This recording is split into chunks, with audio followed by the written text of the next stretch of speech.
Hey everyone! Publishing your Base44 project to the App Store is a major step in turning your web design into a mobile reality.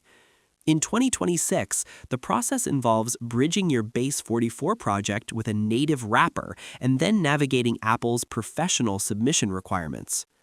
Step 1. Deploying your Base44 project. We are starting inside Base44. Once your app is designed and tested, we're heading to the Publish button at the top of the interface. We do this to generate a live public URL that will serve as the core of your mobile app.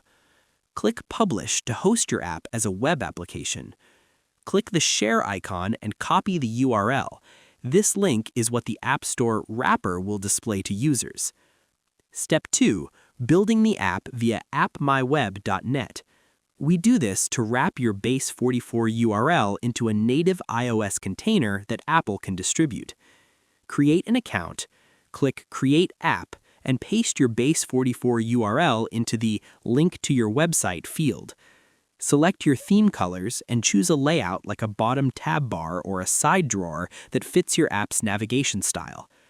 To download the final iOS files and enable App Store publishing, you will need to upgrade to a Pro monthly subscription.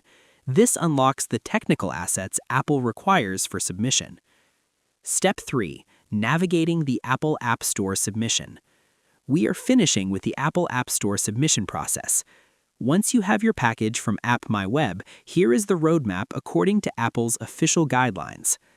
You must have an active Apple Developer Program membership.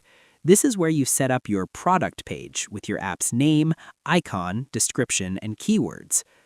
You are required to provide app privacy details.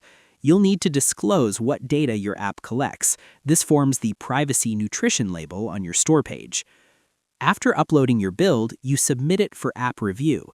Apple's team manually evaluates every app to ensure it meets strict requirements for safety, security, and reliability.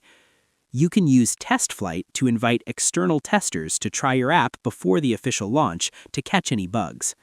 I hope this helped you out, and I see you in the next one.